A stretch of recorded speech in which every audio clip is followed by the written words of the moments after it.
Todo suyo. Gracias.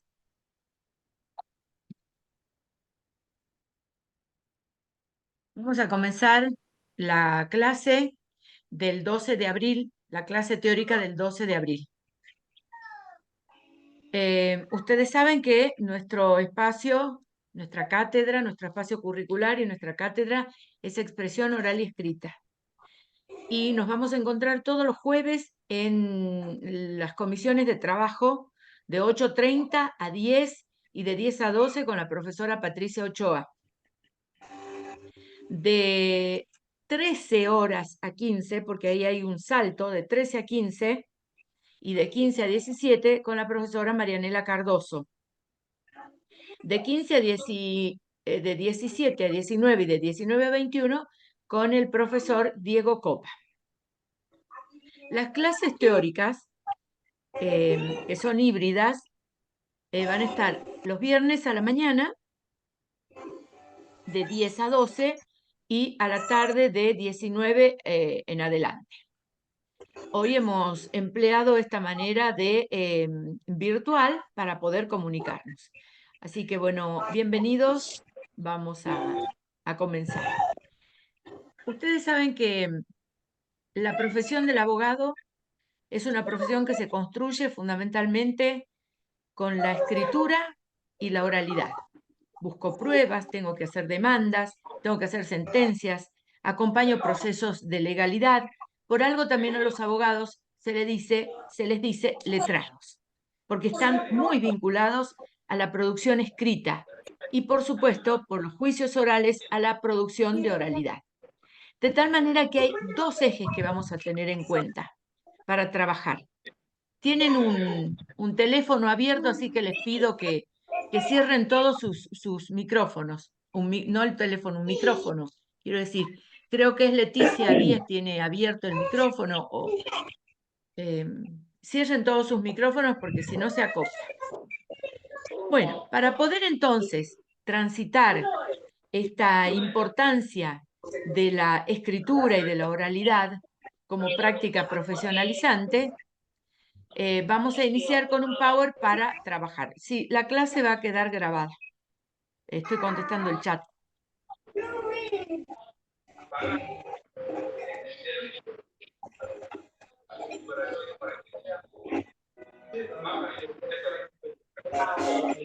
Bueno, ahí ustedes están, por supuesto pueden abrir el micrófono. ¿Están viendo el Power? Sí, Bueno, profe. gracias. Bueno, entonces, vamos a comenzar reflexionando sobre algunas cuestiones que ustedes necesitan para poder trabajar la escritura. Explico en todas las clases que no es que nosotros vamos a evaluar conceptos de lengua o lenguaje, sino vamos a razonar sobre cómo se aplica el lenguaje para después hacerlo realidad en la escritura. Bueno, y lo primero que vamos a empezar a compartir es esto de la diferencia entre lengua, lenguaje, habla, dialecto. El lenguaje, tienen un micrófono abierto, les pido por favor. Leticia Díaz, me parece que tienes abierto el micrófono. Tienes que cerrar el micrófono, Leticia. Ahí está, muchas gracias. Bueno, vamos a ver esta diferencia que hace para comprender algunas cuestiones que ustedes después las van a aplicar en sus escritos. El lenguaje es una capacidad humana. Todos tenemos esa condición de lenguaje. Por suerte que tenemos esta condición de lenguaje. La neurobiología ahora estudia muchísimo esta característica que en nuestro cerebro, en la tercera circunvalación frontal izquierda del cerebro, hay un centro, que es un centro que se estudia como el centro del lenguaje, donde nuestro cerebro empieza a producir una cognición determinada. Entonces, el lenguaje es una capacidad y nuestro cuerpo, en el cerebro, y el cuerpo entero está preparado para comunicarse. Lo hacemos con las palabras, pero también lo podemos hacer con otras cosas, con gestos, con producciones artísticas. Es decir, tenemos lenguajes, con la tecnología tenemos lenguajes, distintos tipos de lenguaje. Por lo tanto, ese lenguaje es universal.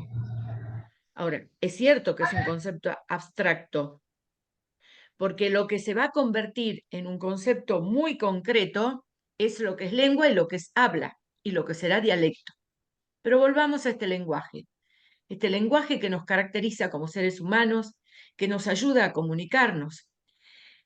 No tiene por qué, dice esta filmina, basarse en un sistema de carácter lingüístico. En el ser humano, sabemos que está en una parte específica del cerebro, pero podemos emplear muchas cosas para aprovechar este lenguaje bendito que nos ha dado, y muchos estudiosos dicen que gran parte de la evolución de la especie humana comenzó el día que el ser humano pudo comunicarse con otro, pudo descubrir que tiene una capacidad de lenguaje. Esa capacidad de lenguaje se hará realidad después en usos lingüísticos. Pero con el tiempo y con la evolución, esta capacidad abstracta, generalizada y necesaria de comunicarnos con otro, que denominamos lenguaje, ha formado un sistema que permite ordenar los signos que usamos para comunicarnos. Por ejemplo, tener un alfabeto, por ejemplo, saber qué fonética tiene cada palabra, cuándo tenemos que poner un punto, una coma, cómo escribimos, si tenemos sangría, si vamos a usar un punto, etc. Cuando el ser humano en su evolución fue creando ese sistema normativo, ingresamos a lo que conocemos como la lengua, es decir, un sistema. Por lo tanto, todos tenemos la capacidad de lenguaje, pero también dentro de esa capacidad de lenguaje, el ser humano ha creado sistemas que permitan ordenar esa capacidad de lenguaje.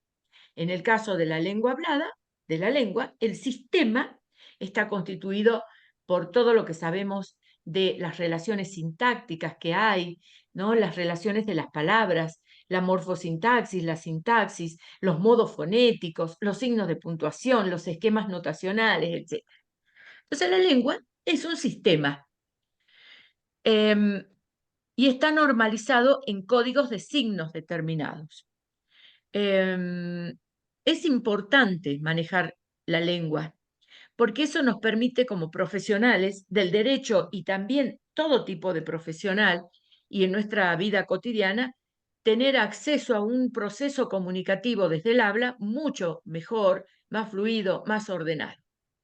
Ustedes emplean la lengua, no es que estén todo el tiempo pensando mientras escriben esto es lengua y esto es habla, no, no, no, se produce simultáneamente, pero cuando ustedes tienen que presentar una monografía, un ensayo, un escrito académico, van a necesitar de las normas que son, que están sistematizadas aquí en este gran sistema que es la lengua. Van a necesitar de eso para poder echar mano a esa recursividad sistematizada y poder escribir y poder mostrar una producción, etc. Y sobre todo si hacemos ciencias. En el caso de abogacía, la profesión, la carrera, la disciplina la disciplina forma parte de las ciencias sociales.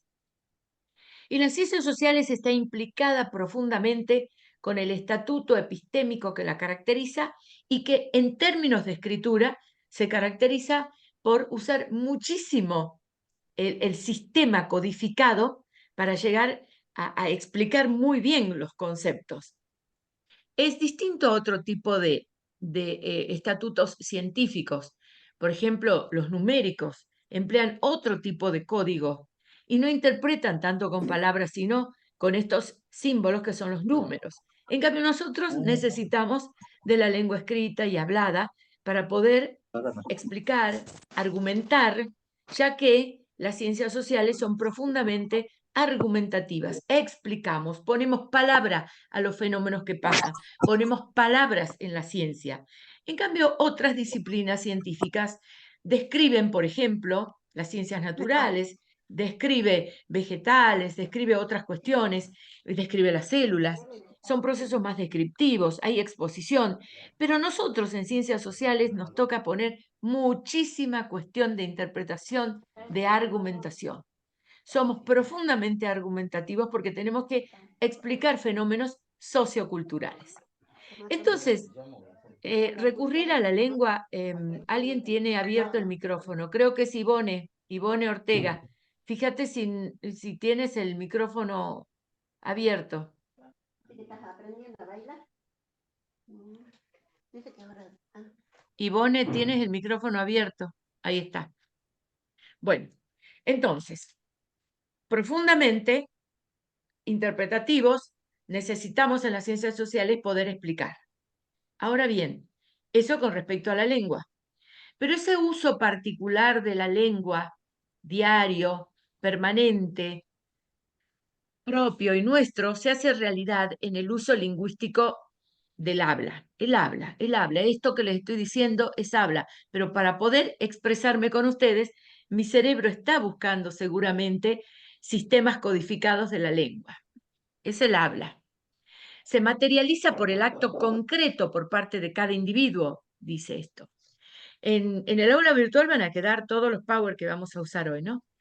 Entonces, nosotros necesitamos tener algunos conceptos claros antes de poder escribir una sentencia, una demanda, y esta unidad temática número 1 está destinada precisamente a recorrer ese camino de revisar saberes que ustedes seguramente tienen desde la primaria, desde la secundaria, pero que necesitan ponerlos y actualizarlos para partir después a tener una escritura, una oralidad mucho más calificada, mucho más trabajada, y luego entrar al campo de esta escritura y de esta oralidad en la profesión. Entonces, hemos comenzado en la unidad temática 1 recordando que todos los seres humanos tenemos esta maravillosa posibilidad de comunicarnos. Lo hacemos a través de un lenguaje que no siempre es escrito ni oral, sino que puede ser expresado de otra manera. Para poder llevar adelante también este lenguaje, el ser humano en su proceso civilizatorio ha construido un sistema de normas que permite esa comunicación, que es la lengua. Y también el habla como parte constitutiva de cada hablante de uno de nosotros como acto individual. El habla no es igual en todos. Los franceses lo hacen, todos tienen sistema de lengua, también los franceses, los rusos, los italianos, todos tienen lenguaje, todos tienen un sistema en su cabeza, pero al momento de hablar, de poner ese sistema en uso, que es el habla, hay diferencias y son los distintos idiomas. Y en algunos casos, los dialectos, que son particularidades idiomáticas. Ustedes profesionalmente no van a usar dialecto, pero sí van a usar algo que se va a llamar el tecnolecto, que es una especie de lecto jurídico lleno de palabras y vocabularios y expresiones que son técnicas. Por eso se llama tecnolecto, pero eso lo vamos a ver un poco más adelante.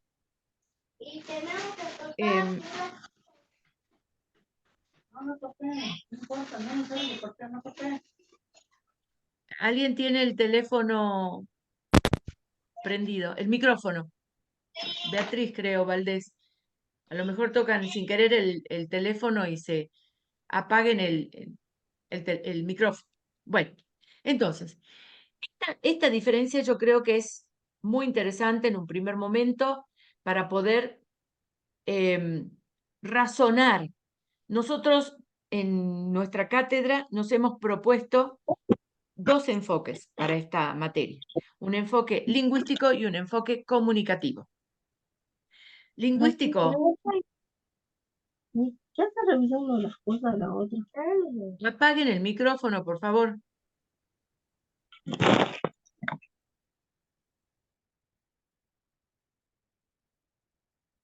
Bueno, les decía que nosotros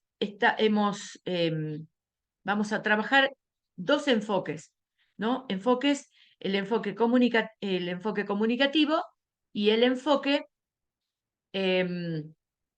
lingüístico.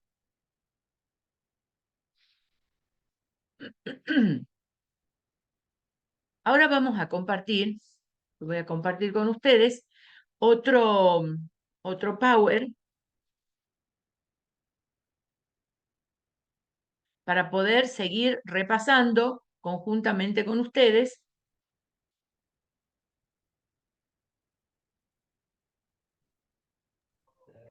A ver.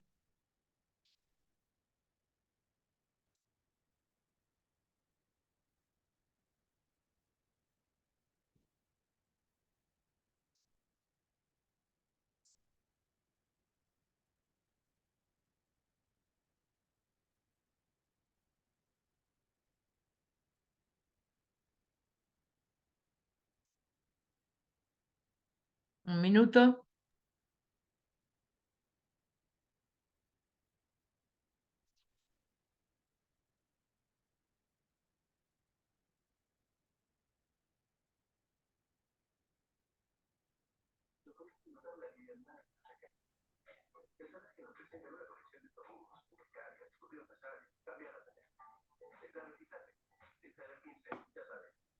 Ahí, ahí sí están viendo el Power, ¿verdad? ¿Me podrían contestar si ven el Power? Se ve en blanco, profe. ¿Todavía no lo ven?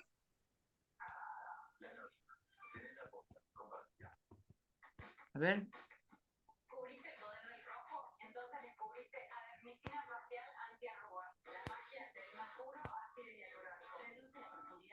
Ahora sí. Ah. Bueno. Les dije entonces que hay un doble enfoque que vamos a tener en expresión oral y escrita. Un enfoque lingüístico y un enfoque comunicacional.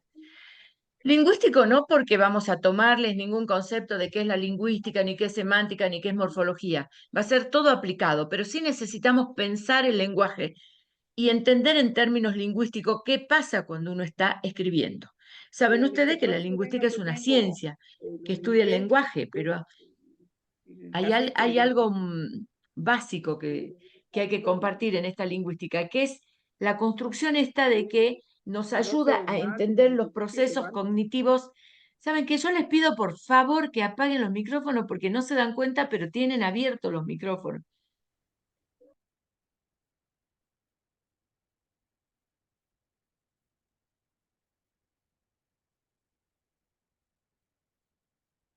Ahí está.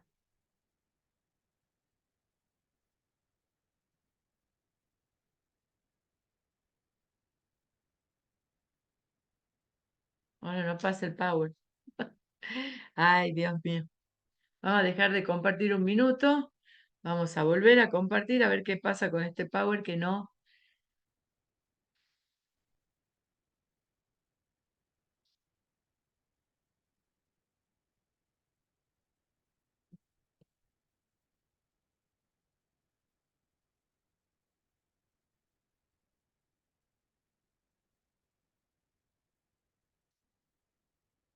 Ahí está. Esta ciencia lingüística nos ayuda fundamentalmente a entender el lenguaje como parte de la cognición humana, como parte del conocimiento. Entonces, nada mejor que transitar toda la construcción esta lingüística pensando realmente las prácticas del lenguaje humano. Y nos va a ayudar muchísimo. Cada vez que estudiemos, ustedes cuando estudian derecho o cualquier otra disciplina también, siempre lo hacemos en un eje sincrónico y en un eje diacrónico. La lingüística lo mismo. El eje sincrónico es la descripción de una lengua en un determinado periodo de tiempo. Ustedes van a estudiar muchas cosas de manera sincrónica, pero también de manera diacrónica, es decir, la evolución en el tiempo. Y esta diacronía también la van a ver en historia del derecho, etcétera, ¿no? Todos estos procesos de dónde vienen, hasta cómo se ha constituido el derecho más actual, etcétera. Pero volvamos a la lingüística, ¿no? A esta ciencia que por supuesto tiene como objeto de estudio todo lo que sea la gramática y su funcionamiento.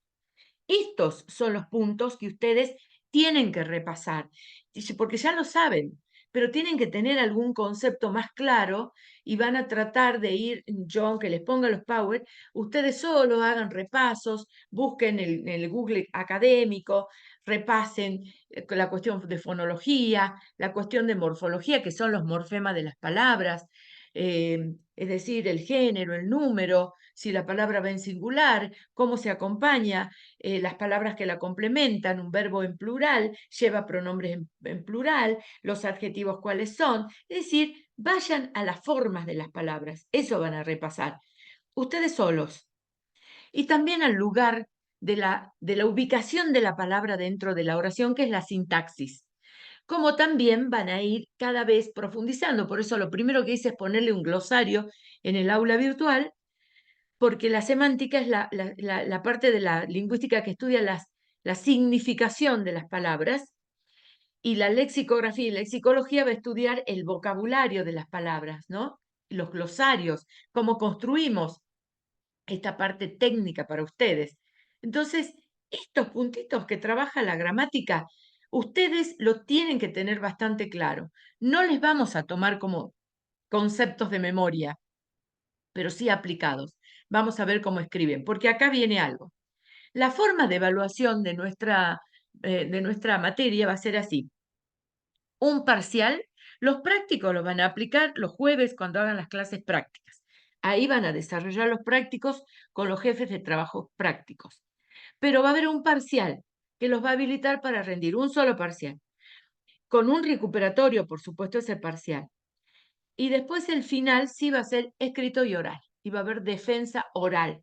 Entonces va a aparecer todas estas categorías del campo de la lingüística, aplicadas directamente en el escrito y también en la oralidad. Así que van a ir a estos repasos, por supuesto, ¿no? Ustedes saben que en el caso de la gramática son todas esas reglas que ustedes han aprendido para poder escribir una palabra, el género, el número, los accidentes gramaticales, la construcción sintáctica, las oraciones, las clases de palabras, etc. Entonces, esta es una invitación a que ustedes puedan solos tratar de ir haciendo un ejercicio de qué saben de todas estas construcciones lingüísticas. ¿Se acuerdan de los verbos? Repasen verbos irregulares, empiecen a ver la morfología, cómo se construye cada palabra, los morfemas, los fonemas, la fonética de esas palabras, para que ustedes se sientan mucho más seguros en la producción escrita que ya van a hacer. Bien, todo esto de repaso. Y por supuesto, como les dije, todo esto va a estar en el aula virtual. Pero ahora vamos a compartir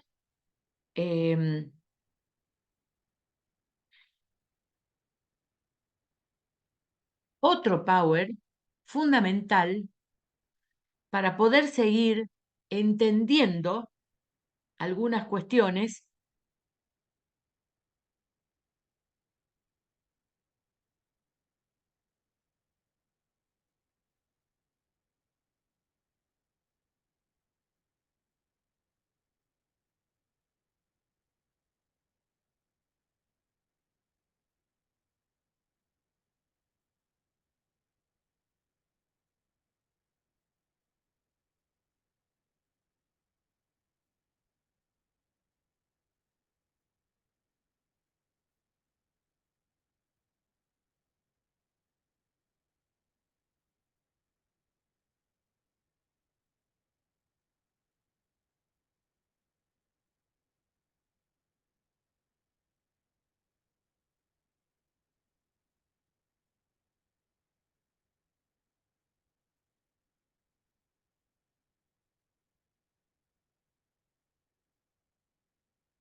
Bueno, ahí sí están viendo.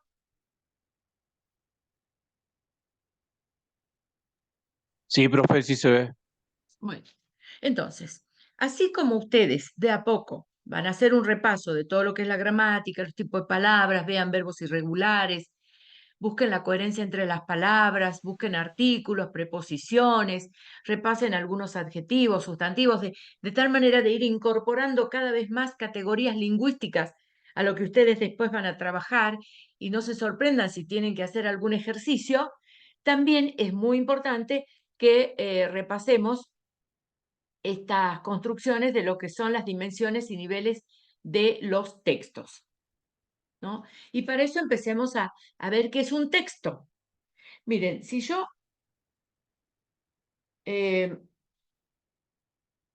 seguramente si ustedes tienen un libro, si leen un capítulo, tienen un artículo científico, están frente a un texto. En realidad, la definición más concreta de texto es aquella que dice que todo texto es una unidad de sentido, una unidad que comunica algo, una construcción lingüística que se emite intencionalmente, que comunica algo, algo concretamente. El texto puede tener diferentes tamaños, no importa el tamaño, puede ser un libro, puede ser un capítulo del libro, puede ser un apartado de una revista. El texto tiene que ser una unidad de sentido. Mientras, claro. Felicita, tenés abierto tu micrófono. Entonces, texto es eso, es una unidad comunicativa, es una unidad de sentido. Pero cuando nosotros vamos a leer, y acá es importante esta aclaración, mientras vamos leyendo hay una característica que empiezan a aparecer diversas cosas en esos textos. Hay una dimensión semántica que tiene el texto, quiere decir de significado de las palabras, tiene una construcción sintáctica determinada, una situación comunicativa. Fíjense ustedes, ¿no? Si ustedes leen algo en este momento, aunque sea un mensaje de un chat de WhatsApp que sea completo, que tenga unas cuantas palabras, que tenga sentido en sí mismo, se van a dar cuenta que hay un significado que tiene eso sería la semántica, que hay una manera que se escribió bien o mal, pero que está vinculada una palabra con otra, ese es su nivel sintáctico, y quiere decir algo, y me está diciendo algo, me va dirigiendo a mí, me va metiendo a mí en una comunicación, ¿no? Entonces, aparece en todo texto, además de estos niveles morfosintácticos y semánticos, aparece la comunicación, el proceso, el emisor y el receptor, aunque yo no me esté diciendo, bueno, yo te mandé un mensaje de WhatsApp, por lo tanto soy el emisor. No, ya está. Aparece mientras nosotros vamos hablando, mientras nosotros vamos leyendo, etc. Esta misma imagen que ustedes en este momento ven es un texto, es una unidad completa de significado, que además habla de sí mismo. Es un metadiscurso, un lenguaje que habla de sí mismo. Ahora, ¿qué no es un texto? Esto también es importante decir. No constituye un texto por más que sea un gran escrito cuando no tiene un tema común, aparecen como cosas inconexas, como expresiones sueltas, donde la progresión temática de un párrafo a otro no tiene una lógica, es defectuoso. Por lo tanto, la organización de ideas no es algo lógico, tiene enunciados inaceptables, hay enunciados contradictorios, hay una selección inadecuada de la información. Eso no es un texto. Bueno, pero sí, y esto es muy importante que ustedes puedan recordar o seguir profundizando después de la clase, que todo texto tiene propiedades y esas propiedades son las que seguramente en nuestras evaluaciones sí las vamos a tener en cuenta. Si ustedes pueden escribir con adecuación al tema, si han podido ser coherentes y si tiene cohesión ese tema. Vamos por la primera propiedad textual, que es la adecuación. ¿Cuándo un texto es adecuado? Nosotros decimos siempre que un texto es adecuado cuando es pertinente. Cuando es un texto, si yo les digo, supongamos, hagan ustedes una monografía de demanda, seguramente ustedes van a buscar, van a investigar, van a elaborar enunciados vinculados a la demanda y es pertinente y es adecuado porque ustedes están estudiando eso. Yo no les estoy pidiendo que hablen de una cirugía plástica, les estoy pidiendo que hablen de una demanda. Entonces, un texto ahí empieza a tener pertinencia. Y después, si al interior de ese texto hay vocablos técnicos, hay una buena investigación sobre el tópico de la demanda, aparecen las características de la demanda, ya sabemos que ese texto académicamente es un texto adecuado y que además va en esa adecuación buscando la situación contextual, es decir, a quién le escribe, para quién se dirige ese texto, si va a ser para un docente, para sus compañeros de la clase, a quién va dirigido, va contextualizando, además va eligiendo las palabras académicamente, va trabajando la parte notacional de esa escritura, por lo tanto, ese texto seguramente va a tener una adecuación y va a ser pertinente, ¿no? Pero eso es en cuanto a la pertinencia. Hay otras propiedades del texto, como esta, que tiene que ver, la coherencia, ¿no? Que tiene que ver con la relación lógica de las ideas. La coherencia siempre trabaja a nivel del pensamiento, a nivel de los conceptos, cómo lo vamos ensamblando, cómo vamos relacionando un tópico con otro o un subtema dentro del tema con otro para que sea coherente, para que tengamos una secuencia lógica de ideas. En cambio, la cohesión trabaja más la escritura. Entonces, acá repasando, la coherencia es una propiedad que tiene que ver con la estructura del significado, con la estructura semántica. Para que un texto sea coherente, tiene que tener una coherencia global y una coherencia lineal. La global ya se pueden imaginar. Si un texto es coherente, todo el texto, toda la monografía, todo el artículo científico, toda la demanda, toda la carta documento que ustedes van a hacer, la nota institucional, no sé, tiene que tener un sentido lógico de ese tema tratado. Esa es una coherencia global. En un núcleo de significados, en un núcleo sémico, donde el emisor trabaja el sentido del tema de una manera lógica.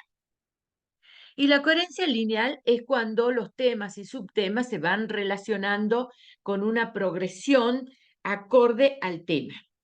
Bueno, cuando un texto empieza a tener algunos problemas en la coherencia, ¿no?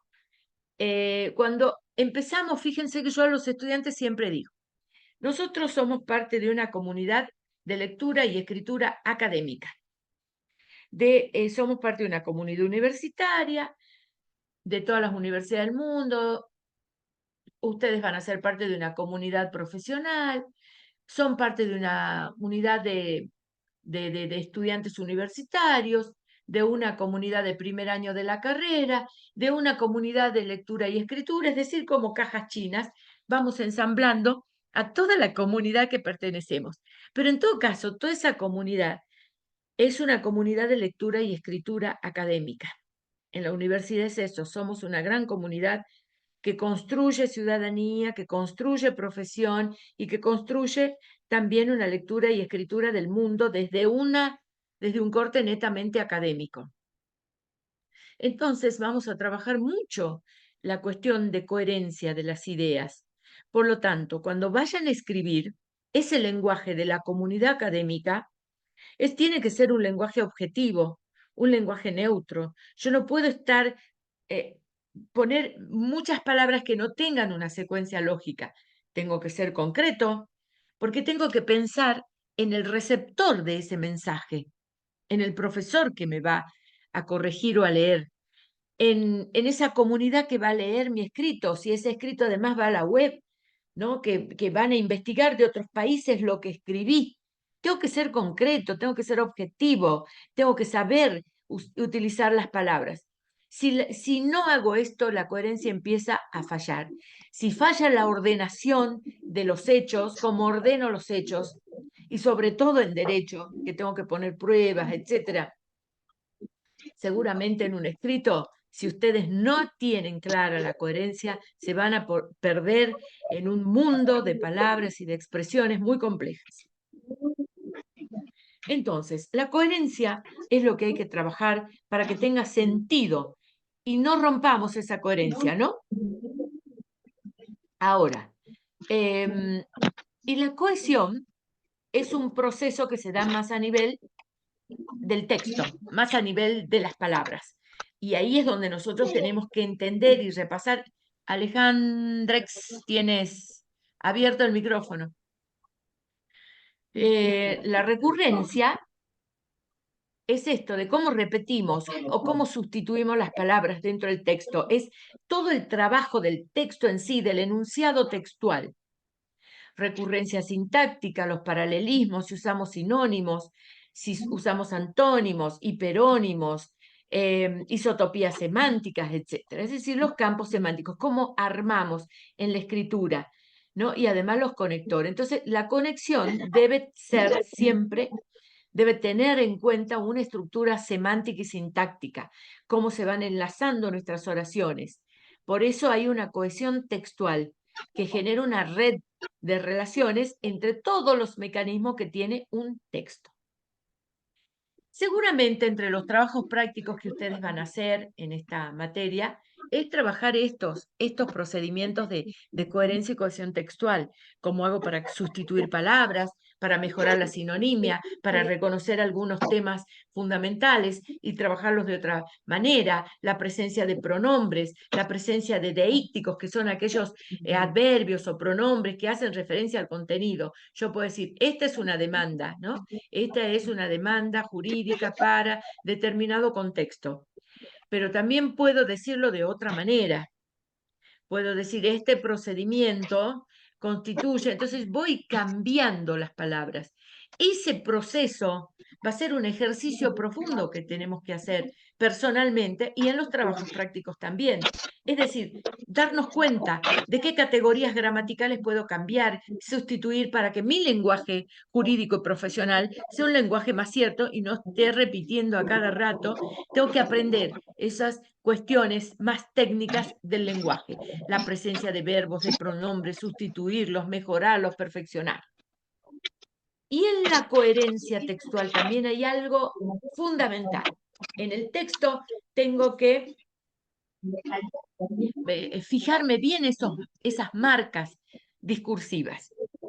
Y acá voy a hacer un alto. Ustedes saben que cuando nosotros decimos, Alejandrex, tienes abierto el micrófono. Cuando nosotros decimos la palabra discurso, lo primero que pensamos es en el discurso de la señorita de la primaria, de la profe de la secundaria, de un político en un acto proselitista, pero también la palabra discurso es una teoría. Es una teoría que permite entender enunciados de textos y también interpretarlos enunciado en un proceso de enunciación, en un proceso de abstracción. Y me permite además esa teoría reconocer las voces que intervienen. Un buen lector y escritor universitario es sinónimo de un buen estudiante. El lector universitario es un lector que se detiene en las palabras, que puede sustituirlas, que puede interpretarlas, que puede buscar los nuevos significados, que puede resignificar el sentido.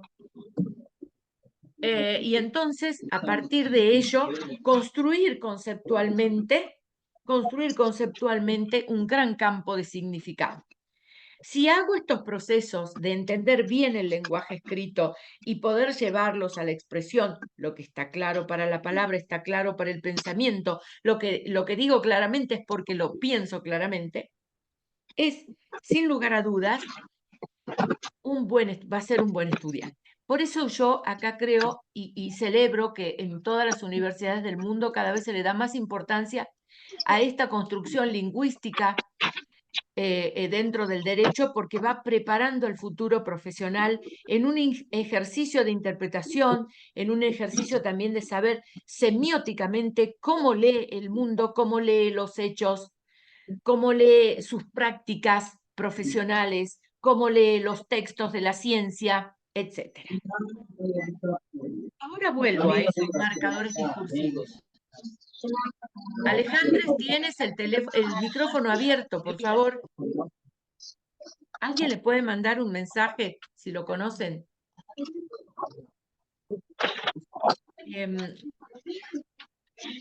Hay Profe, varios usted puede tipos activar los micrófonos.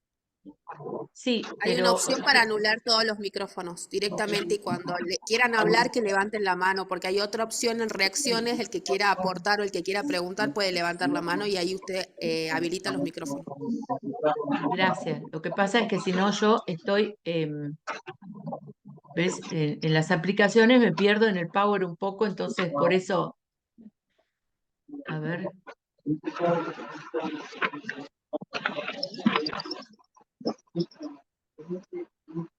Y no quería apagarle los micrófonos para que ustedes, si quieren participar, etcétera, puedan hablar también.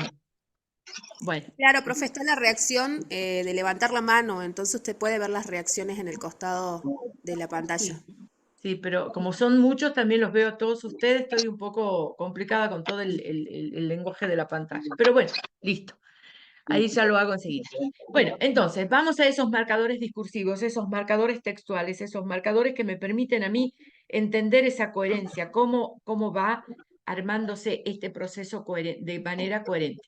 Hay varios tipos de marcadores que aparecen en la escritura, ¿no? Marcadores que son para una función más comunicativa y otros son grandes conectores discursivos.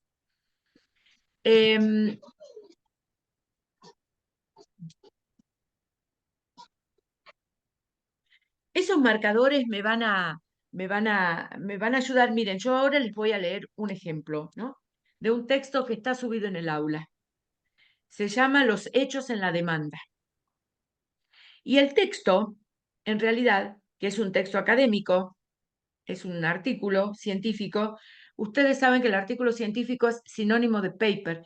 Durante muchos años se ha usado el término paper, pero ahora ya está castellanizado como artículo científico, y que es generalmente el tipo de escrito más convencional o más común, en el cual nosotros, si entramos a un buscador de calidad, podemos encontrar importantes artículos científicos.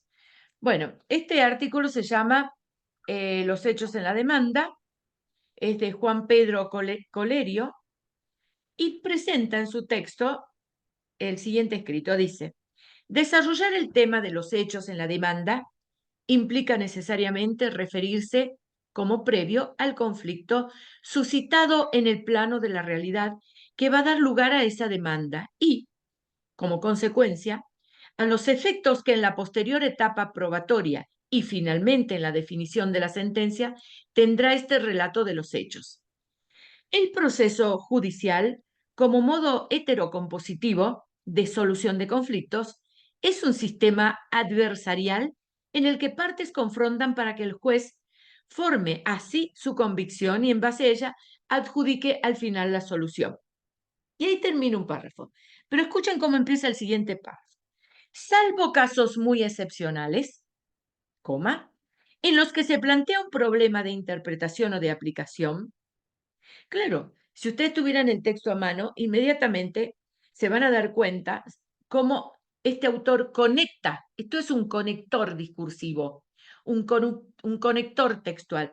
Un conector no está formado a veces por una sola palabra. Puede ser un grupo de palabras, una expresión que ayuda a conectar para la secuencia lógica de ideas de un párrafo a otro.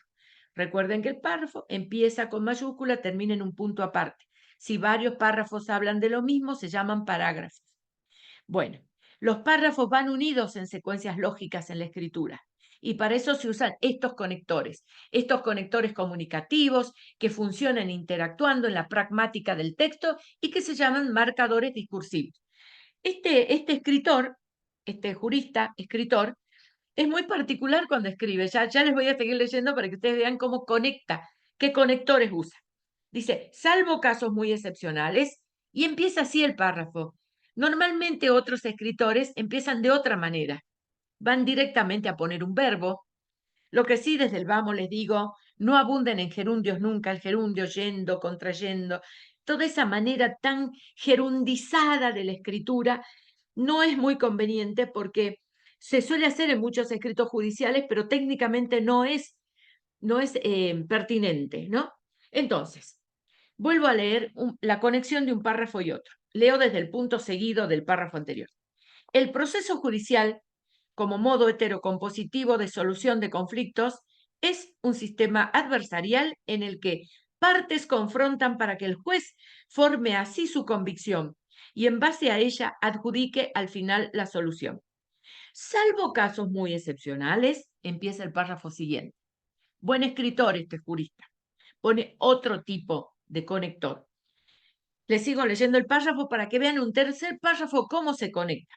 Salvo casos muy excepcionales en los que se plantea un problema de interpretación o de aplicación de una norma, tanto el relato de los hechos en la demanda como la producción de la prueba y la sentencia del juez giran alrededor de los hechos generadores del conflicto.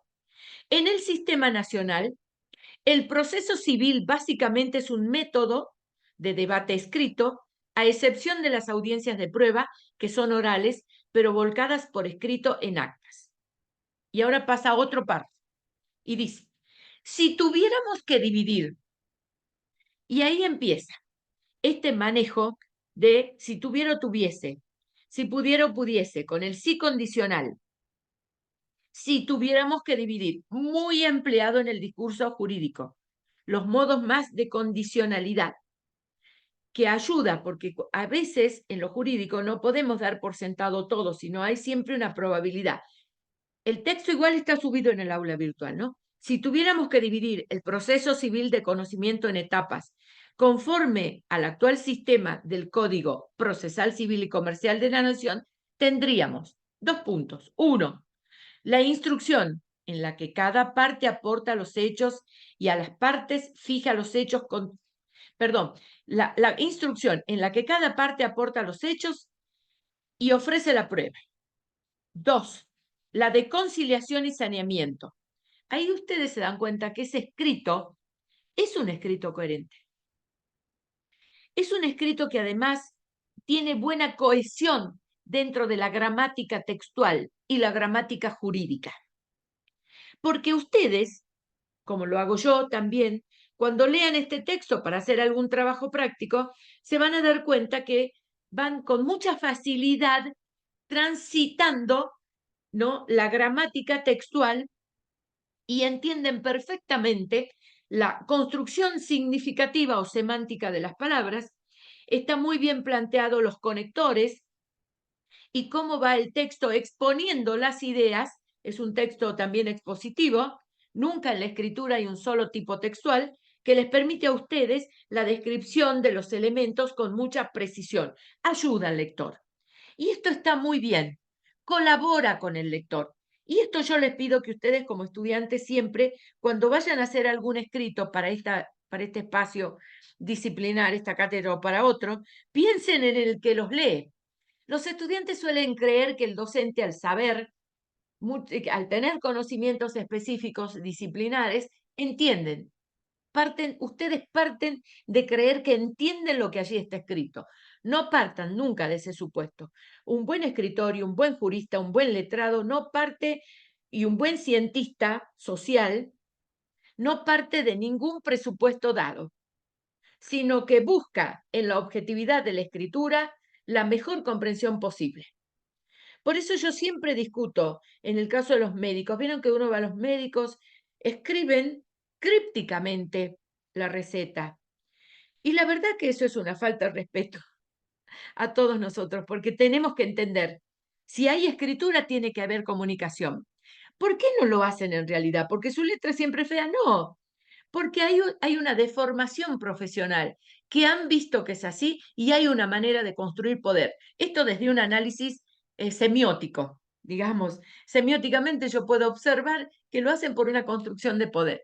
Por eso yo creo que es tan, no yo, sino que ustedes tienen que seguramente compartir conmigo el pensamiento de que es muy importante saber escribir y saber comunicar la idea, el argumento, las pruebas, lo que fuere dentro de un campo profesional, en el caso de ustedes la abogacía, en el caso de otros será otro tipo de comunicación, pero es muy importante transmitir comunicativamente porque eso permite una fluidez y seguramente los va a hacer profesionales mucho más exitosos.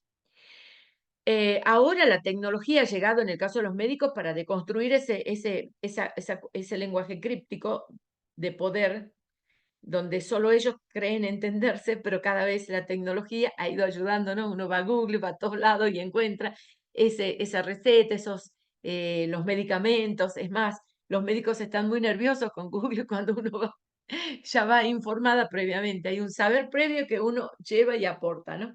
Bueno, pero volviendo a estos ejemplos y a este texto que les estaba leyendo, este es el sentido de los trabajos prácticos y de nuestra materia. Ir transitando, ir razonando el uso del lenguaje para construirnos en buenos escritores jurídicos y buenos oradores y buenos comunicadores de nuestra parte más profesional. Por eso aquí, en estos Power que yo les voy a dejar en el aula, que ya están en el aula, no que les voy a dejar, ya están ingresados, nos va a ayudar a ustedes a repasar elementos, construcciones sintácticas, semánticas, etc. Fíjense que acá en esta información que les traigo hay mucha diferencia, mucha clasificación de esos conectores o marcadores discursivos. Le pueden decir conectores o le pueden decir marcas que aparecen en la escritura, marcas que nos remiten a. Un buen lector se da cuenta a quién va dirigido ese texto y en esas marcas, a quién evoca, a qué tipo de oyente, a quién quiere escribir. Y yo acá voy a salirme del lenguaje más jurídico para ir a un ejemplo más común. ¿Vieron? Uno escribe en Facebook, ¿no? O pone una foto, etc. Eso es una comunicación, es un texto. Pero también cuando leo, pero más con afán de investigación de cientista, yo empiezo a pensar en algunas escrituras de Facebook, ante algunas fotos, ¿a quién le escribe? ¿A quién le manda ese mensaje? Y ustedes hagan ese ejercicio. Se van a dar cuenta que cuando ustedes ponen algo en Facebook es porque tienen la idea de un lector imaginario que está en sus cabezas, que ustedes quieren que los lean de alguna manera o piensan que los pueden leer, ¿no? Yo, por ejemplo, siempre trabajo en mi Facebook solo cosas más bien vinculadas a mi parte. Yo bailo flamenco, entre otras cosas, hago algunos bailes, pero entre ellos flamenco. Y suelo poner algunas fotos de flamenco cuando salgo bailando y nada más. No uso mucho el Facebook. Me gusta emplear algunas cosas para comunicar, pero no lo uso tanto, ¿no? Pero me doy cuenta que yo como disfruto mucho de esa actividad mía y me he permitido a esta edad hacerlo y además lo hago formalmente, trato de hacer lo mejor posible, me doy cuenta que comparto con el mundo, el que quiera que lea, comparto esa alegría mía. Pero yo tengo un lector puesto en mi cabeza. Esto también pasa en la escritura jurídica. Nosotros sabemos a quién va dirigido, y también a veces sabemos a qué tipo de juez lector o cuando vamos a ayudar a hacer una ley, etcétera, ¿no? Entonces, ese marcador discursivo de la parte de mi escritura me va a ayudar muchísimo para mejorar la comunicación, la performance comunicativa, etcétera. Entonces, cuando uno ve, hay muchas clasificaciones de los marcadores discursivos. No es el propósito trabajarlas con ustedes, pero sí razonar que hay marcadores que me permiten mejorar, ¿no? Yo puedo emplear marcas para ejemplificar, para ordenar, como este caso, ¿no? Tendríamos, 1, la instrucción en la que cada parte aporta los hechos. 2, ahí empiezo con marcadores notacionales que tienen que ver con la ejemplificación. Otro, con ordenadores del discurso, ¿no? Que digo, bueno, en primer lugar voy a hablar de tal cosa, en segundo lugar esto. Esto es lo que quiere decir marcador. Ahora, ¿por qué discursivo? Porque es más allá del enunciado. Hay una intencionalidad del escrito profesional que tiene. Entonces ahí yo lo convierto no solamente en un marcador sintáctico, notacional o de una gramática particular, lo convierto en un discurso.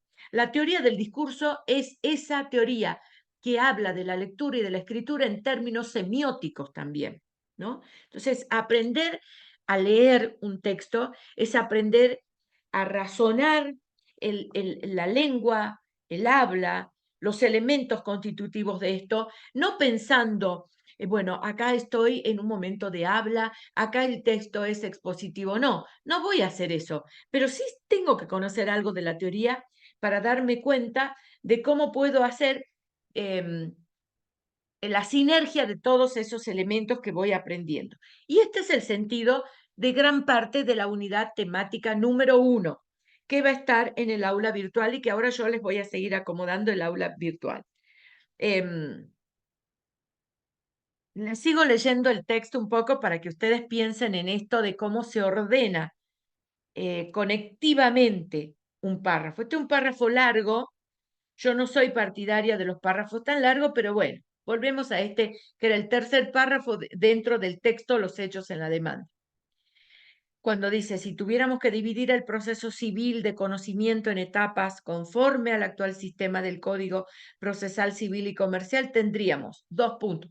1, la instrucción, en la que cada parte aporta los hechos y ofrece la prueba, punto y coma. 2, la de conciliación y saneamiento, cuando en la audiencia preliminar el juez intenta conciliar a las partes, fija los hechos controvertidos que sean conducentes a la solución del conflicto, declara la admisibilidad de los medios de prueba específicos.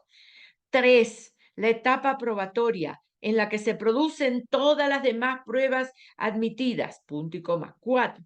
¿Por qué les leo así? Porque el manejo del lenguaje está muy bien hecho. Hace texto enunciativo, quiero decir texto expositivo, genera un enunciado descriptivo con una notación de 1 después de los 2 puntos, y cada vez que termina un número pone el punto y coma.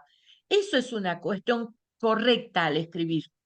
Yo no puedo decir 1, después 2, ponerle una coma, sino más no, porque son campos semánticos relacionados, coherentes, pero que tienen una diferenciación. Entonces, punto y coma. Describo, pongo la numeración, termino, punto y coma.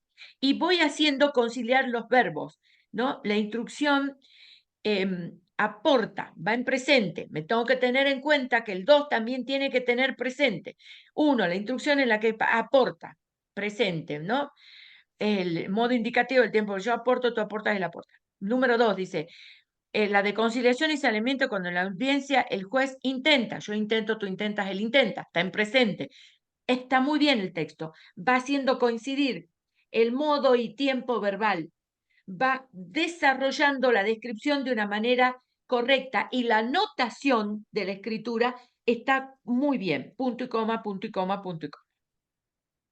Cuando termina, ha puesto en todo un párrafo 5 puntos, el próximo párrafo empieza de manera más normal, más tradicional, y porque ya va a saltar seguramente a un subtópico.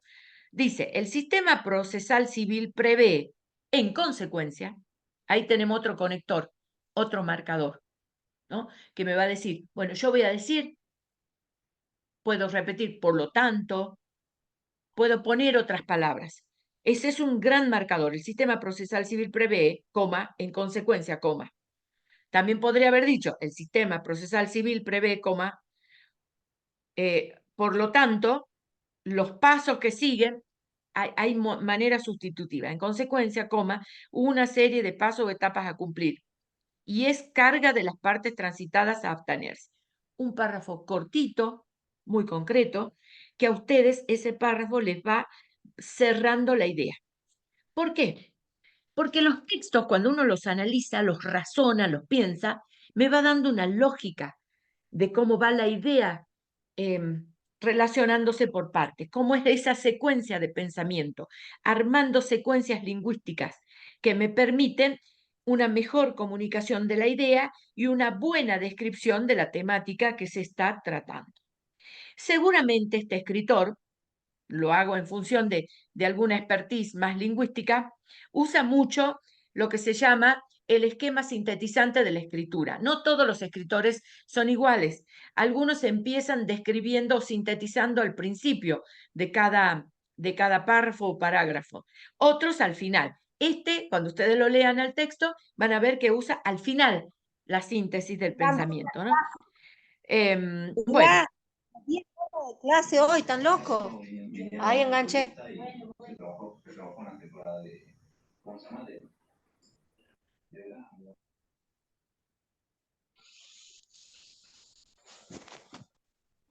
bueno, a ver.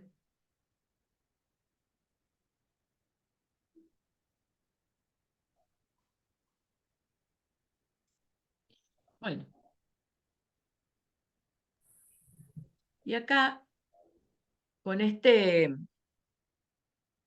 Power, yo les propongo, si a ustedes les quedó alguna duda, si quieren hacerme una pregunta, para que vamos cerrando la clase de hoy y yo vaya a cerrar la grabación. ¿Tienen alguna duda, algo que quieran que yo profundice?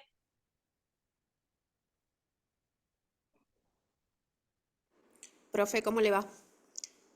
Sí, No, quería, a ver, consultarle el tema, si bien vamos a empezar a hacer escritura, el tema de las normas APA o en qué dirección vamos a estar haciendo algunos textos como ejemplo, en ese tipo de cuestiones. bueno, nosotros somos parte de una comunidad académica. Yo en lo particular, para mí los textos académicos, el sistema normativo tiene que ver con APA. Las últimas normas que tenemos son las APA 7. Ustedes saben que las normas APA son las normas de la Asociación de Psicología Internacional, que surgen a partir del año 1914, 20, por allí, y que es un lenguaje que permite a la comunidad científica elaborar textos, citar, hacer las referencias bibliográficas y evitar el plagio. Yo, en lo particular, voy a normas APA siempre, pero en este caso, una de las decisiones que creo que vamos a tomar todavía no hemos terminado de definir eso para el parcial, pero no sé si le vamos a pedir eh, ensayo o monografía. Y ahí sí, el circuito de codificación APA. Capaz que tengamos directamente ejercicios muy concretos de textos jurídicos y trabajar ya con esos textos que están elaborados para poder sustituirlos, mejorarlos y perfeccionar. Esa va a ser toda una decisión con el equipo de cátedra. Estamos apuntando a eso, a hacerles algo bastante innovador, pero si llegáramos a pedir un texto académico, sea un ensayo, una monografía, un artículo científico, algo, lo vamos a hacer con las normas APA. Pero yo para eso les explicaría bien cómo usar las normas APA porque son a veces un dolor de cabeza. Las normas APA cambian permanentemente y esto se lo hace en función de que como un escrito nuestro puede ser leído en cualquier parte del mundo, hay una codificación internacional que es APA que permite leer un escrito académico en cualquier parte. Por eso cambian. Supongamos, estas APA 7 nos hacen citar de una manera muy particular. En normas APA yo sería Bernal, M. 2024, los textos de la ciencia en derecho, ¿no? Porque es apellido, nombre, bueno, pero sí, usamos normas APA, Silvina, ¿no? Es la que me preguntaste. Pero estamos Sí, profe. tratando de hacer otro tipo también de escritura académica para trabajar con ustedes y algo más novedoso. ¿Alguna otra consulta? Bien. Entonces, para cerrar un poco, quiero decirles que todos los Power que ustedes van a encontrar ya en el aula virtual están hechos simplemente con la intención de que ustedes puedan hacer un recorrido por la parte más lingüística para ustedes solos después ponerse a repasar, buscar algunos textos, recordar aquellas cosas que ya han visto en otras partes del sistema educativo, en otra formación de ustedes, pero que son necesarias antes de sentarse a escribir, una cosa más profesional. Repasar, traten de repasar verbos irregulares, algunos conectores del lenguaje, no porque nunca les vamos a tomar, a ver, escriba la clasificación de conectores discursivos, no, para nada, para nada, para nada.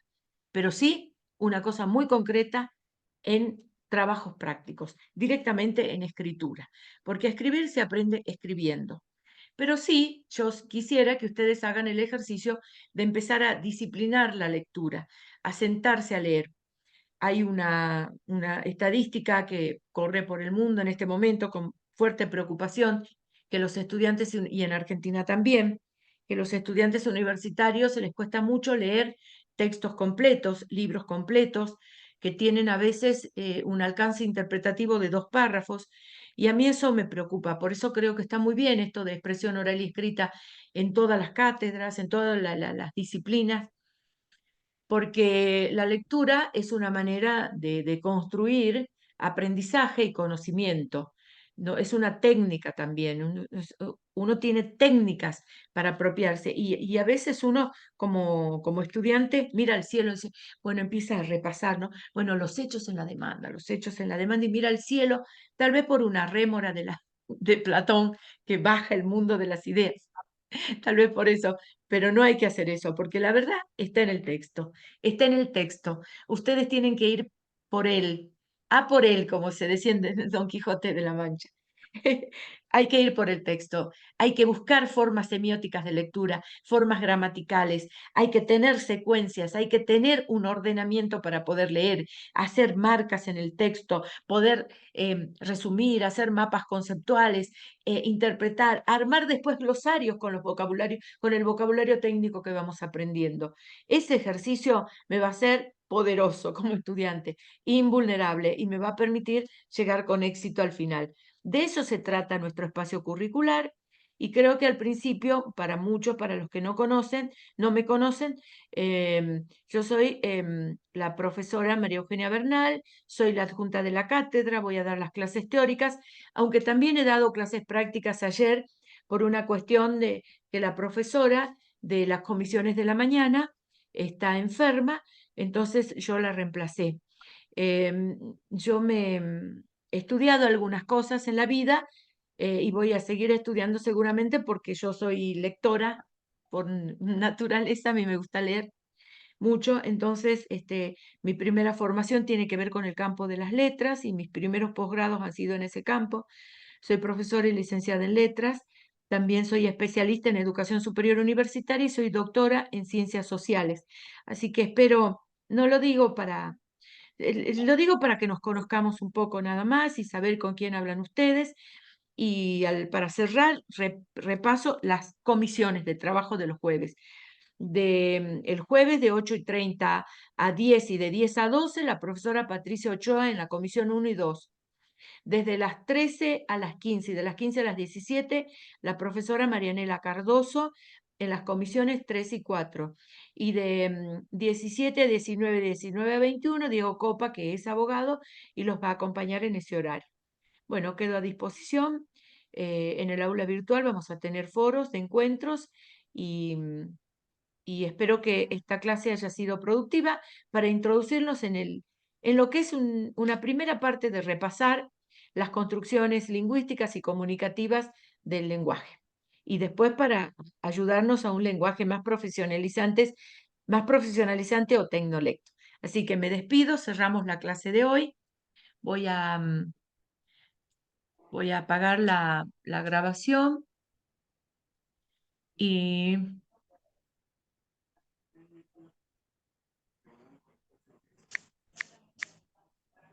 bueno, y estamos en contacto. Feliz fin de semana. Un Hasta placer luego, profe. encontrarnos. Profe, que Hasta esté bien. luego.